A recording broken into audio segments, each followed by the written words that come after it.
네, 여러분 안녕하세요. 미국 주식 흥하자 미주흥입니다. 영상 녹화 시점 기준 3월 18일 오후 9시 58분 지나가고 있습니다. 아마 업로드 시점도 바로 곧 업로드가 될 예정이라 바로 영상으로 확인을 하실 수 있을 것 같은데요. 어제 시장 상황 간략하게 확인해 보고 바로 오늘 기사 내용으로 가져가 보도록 하겠습니다. 어제 주요 종목들 QQQ 전체 지수 나스닥 지수 자체는 0.6% 정도 상승하는 모습을 보여주었습니다. 하지만 저희 포트폴리오의 대부분 차지하고 있는 테슬라 4.79% 하락하는 모습 보여주었고요. 여전히 프리장에서도 3.7%대 하락을 하면서 228불까지 떨어져 있는 현재 프리장 상황 확인할 수 있습니다.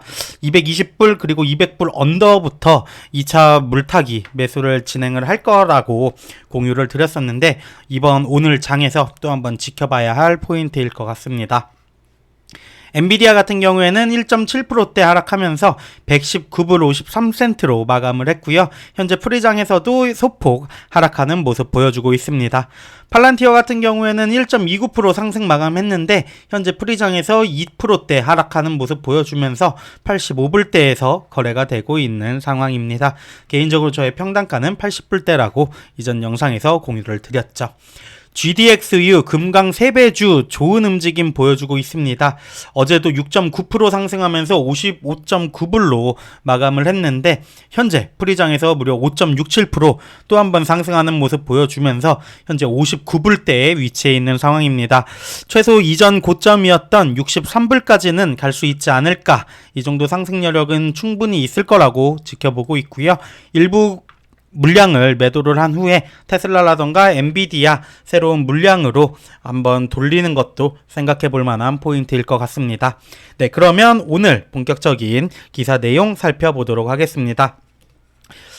개별 종목보다는 전체 시장에 대한 기사가 있어서 가져와 봤습니다. 이틀간의 이제 랠리 후에 S&P 500이 10% 하락 후 반등을 하는 모습을 보여주었는데 바닥 확인은 아직은 이르다라는 내용의 기사입니다. S&P 500 지수가 한 달도 안 되는 기간 동안 약 10% 이상의 하락을 했습니다. 최근 이틀간 반등하는 모습을 보여주긴 했지만 월간은 여전히 추가 하락 가능성을 경고하고 있다라고 합니다. 도이치뱅크의 수석 전략가는 미국 주식시장의 하락이 아직 끝나지 않았다고 분석을 하면서 하지만 또 24%의 반등 가능성도 존재한다라고 의견을 제시를 하고 있고요. 모건 스탠리의 최고 투자 책임자 마이크 윌슨은 단기적인 반등 가능성은 있지만 신고점, 전고점을 경신하는 움직임을 보여주기에는 아직은 이르다라고 얘기를 하고 있습니다. 시장 하락의 주요 원인들을 세 가지 정도로 뽑고 있는데 트럼프 대통령의 관세 정책이 경제 성장 둔화에 미칠 영향에 대한 불확실성, 두 번째는 AI 붐이 예상만큼 경제에 크게 기여하지 못할 수 있다라는 우려, 그리고 세 번째가 S&P 500 고점 대비 하락은 했지만 아직 매력적인 매수 기회를 제공할 정도로 싸지는 않다라는 부분이 세 가지 시장 하락의 주요 원인으로 보여지고 있습니다. 그렇다면 하나하나 살펴보면서 어떠한 내용들인지 조금 더 자세하게 알아보도록 하겠습니다. 기업 및 소비자 지출에 대한 관세 영향이 불확실한 점, 투자자들은 트럼프 대통령의 수입 관세가 기업 이익과 그리고 경제 성장에 미칠 영향들을 우려하고 있는데 하지만 아직 실질적인 소비 지출 둔화라던가 고용 부진, 기업 실적 하향 조정 같은 명확한 경제적 신호는 여전히 부족한 상황이긴 합니다. 다른 기업의 한 예시로 보여지고 있는 게 바로 델타 항공 얘기입니다. 국내 여행의 수요 둔화 그리고 거시경제 불확실성으로 인해 가지고 수익 증가 전망이 하향 조정되었고 기업들이 경제적 불확실성을 체감하고 있음을 시사하는 표시이다라고 델타항공 주가 실적 발표 하향 조정과 관련해 가지고 연관지어서 설명을 하고 있고요. 결국 이제 4월 11일부터 시작되는 1분기 기업 발표 실적 발표 시즌이 다가오고 있습니다. 기업들이 과연 경기 둔화를 실제로 체감하고 있는지 확인이 가능할 것 같고요. 4월 2일로 예정되어 있는 트럼프 대통령의 추가 관세 발표 관련한 부분도 시장의 불확실성을 제거할지 여부가 중요한 포인트라고 볼 수 있을 것 같습니다. 두 번째는 바로 연준의 금리 정책도 주요 변수라고 할 수 있겠죠. 3월 20일로 예정되어 있는 연준 회의, 페드 회의에서 금리 정책에 대한 신호 확인이 필요합니다. 시장은 연준이 금리를 인하할지 여부를 당연히 주시하고 있을 텐데, 만약에 연준이 경제 성장 둔화를 우려하면서 금리 인하를 시사한다면 증시에 당연히 반등 가능성이 있다고 볼 수 있겠죠. 금리 인하 기대감이 증가한다면 주식시장은 반등 가능성이 올라갈 것이고, 금리 유지 혹은 인상 가능성 정도를 시사한다면 증시는 추가 하락의 가능성도 충분히 열려 있다라고 바라볼 수밖에 없을 것 같습니다. 그 이후에 세 번째 이유는 S&P 500의 밸류에이션 측면입니다.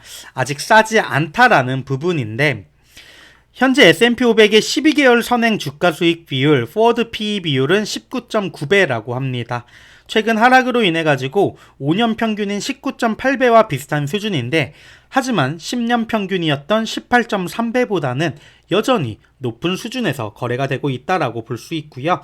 2025년 초 약 30년 만에 최고 수준의 PE 비율을 기록했을 정도로 주식시장이 과열되어 있던 것 또한 사실이라고 할 수 있습니다. 즉, 시장 조정은 있었지만 여전히 투자자들이 확신을 가지고 바닥이라고 판단할 만큼의 싼 가치가 떨어져 있는 밸류에이션은 아니다라는 게 기사의 요점인 것 같고요. 데이터 트랙의 공동 창업자 니콜라스 콜라스는 지난 월요일이 바닥이었다고 말하고 싶지만 데이터를 보면 아직 아니다 라고 밝혔고요. 미국 대형주에 대한 긍정적인 전망은 유지하면서 앞으로 더 매력적인 저점이 올 가능성이 높다라고 밝히기도 했습니다. 그렇다면 도이치뱅크는 추가 하락 가능성을 7% 정도를 지켜보고 있고요. S&P 500이 5250선까지도 하락을 할 수 있다라고 보고 있습니다. 트럼프의 관세 정책 관련 불확실성이 해소가 된다면 7000선까지의 반등 가능성도 존재한다라고 보고 있는데, 기업들이 결국 이 관세에 대한 불확실성에서 벗어나면서 경제 회복 모멘텀을 지속할 수 있다라는 가능성을 보여준다면 장기적으로는 강한 반등 가능성이 있다라고 볼 수 있을 것 같고요. 관세 이슈라던가 경기 둔화 우려가 커진다면 주가시장 아무래도 추가 하락도 가능할 수 있겠죠. 결국은 지켜봐야 알겠다라는 기사의 요지라고 볼 수 있을 것 같은데, 4월 2일, 3월 20일, 그리고 4월 11일 기업들의 1분기 실적 발표 연이어서 계속 예정이 되어 있습니다.